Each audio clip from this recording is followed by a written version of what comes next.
সবশেষ champions trophy অনুষ্ঠিত হয়েছিল ৮ বছর আগে ২০১৭ সালে। চ্যাম্পিয়ন্স ট্রফির ফাইনাল ১৮ জুন ২০১৭ সালে শেষবার অনুষ্ঠিত হয়। এটি ছিল অষ্টম আইসিসি চ্যাম্পিয়ন্স ট্রফি। প্রায় ৮ বছর পর আবার ফিরেছে চ্যাম্পিয়ন্স ট্রফি নতুন করে। ১৯ ফেব্রুয়ারি পাকিস্তানে শুরু হবে আসরটি। পরদিন সংযুক্ত আরব আমিরাতে ভারতের মুখোমুখি হবে বাংলাদেশ।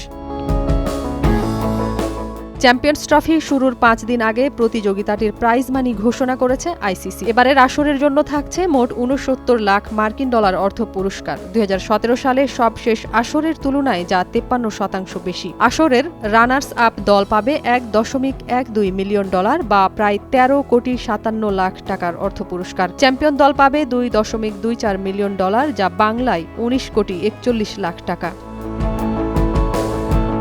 চ্যাম্পিয়ন্স ট্রফির সেমিফাইনালে পরাজিত দুই দলকে $৫,৬০,০০০ অর্থ পুরস্কার দেওয়া হবে, যার অর্থ প্রায় $৬,৭৮,০০,০০০ টাকা পাবে অন্তত সেমিফাইনাল নিশ্চিত করা দল। টুর্নামেন্টে পঞ্চম ও ষষ্ঠ দল $3,৫০,০০০ বা প্রায় $৪,২৪,০০,০০০ টাকা অর্থ পুরস্কার পাবে।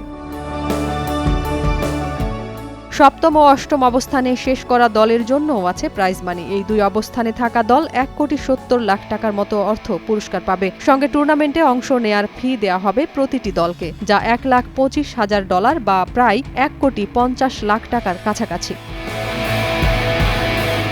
এছাড়া গ্রুপ পর্বের প্রতি জয়ের জন্য $৩৪,০০০ বা প্রায় $৪১,০০,০০০ টাকা পুরস্কার দেওয়া হবে, যার অর্থ আসরের চ্যাম্পিয়ন দল সব মিলিয়ে প্রায় $৩২ কোটি টাকার মতো প্রাইজ মানি পাবে। বাংলাদেশ দলের অধিনায়ক নাজমুল শান্তর চ্যাম্পিয়ন্স লিগের চ্যাম্পিয়ন হওয়ার স্বপ্ন পূরণ হলে প্রায় $৩২ কোটি টাকা প্রাইজ মানি পেতে পারে বাংলাদেশ।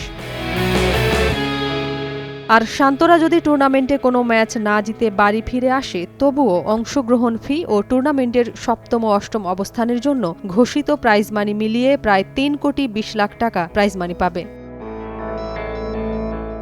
নাজিয়াত রুনা, নয়া দিগন্ত।